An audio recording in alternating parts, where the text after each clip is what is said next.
Hello friend, চলো তো তোমাদেরকে আমি একটা ভিডিও যেটা পোস্ট করলাম যে আমরা বকখালি গেছিলাম, তো বকখালির ডিটেলসটাও দিয়েছি।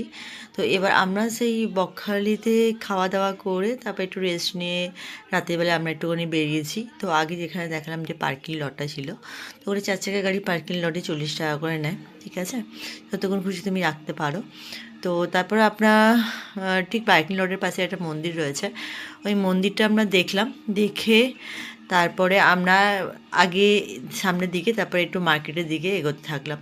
মার্কেটটাও একটু দেখিয়ে দিচ্ছি তোমাদের, দেখো বিশাল বড় মার্কেট আছে এখানে, ঠিক আছে? তারপরে আসতেছি আমরা মাছের, এবারে সমুদ্র ধারে যে মাছগুলো বসে, দেখো স্কুইড রয়েছে।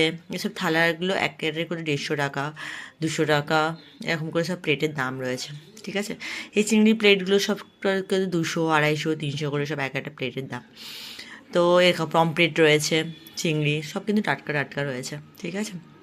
মাছগুলো দেখে তো হেভি লোক রাখছিল, তো আমরা কিছু মাছ ভাজতে দিয়েছিলাম। সেটা হচ্ছে তোমার লোটে মাছ ছিল, আর তার সঙ্গে আমাদের স্পেশাল একটা মাছ ছিল, সেটা হচ্ছে তোমার টুনা ফিশ, ঠিক আছে?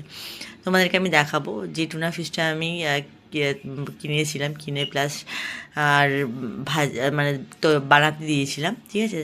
এই যে কেউ যদি তোমরা টুনা ফিশ খেয়ে থাকো তো প্লিজ কমেন্ট করো। এই হচ্ছে তোমার টুনা ফিশটা, ঠিক আছে? এটা গোটাটার দাম ছিল 400 টাকা।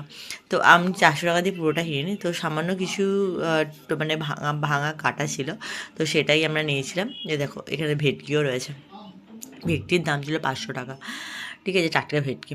এই যে টুনা ফিশটা ছিল, তো টুনা ফিশটা এত সুন্দর খেতে ছিল, আমি হাফ পিসে নিয়েছিলাম, তো দারুণ খেতে ছিল। তো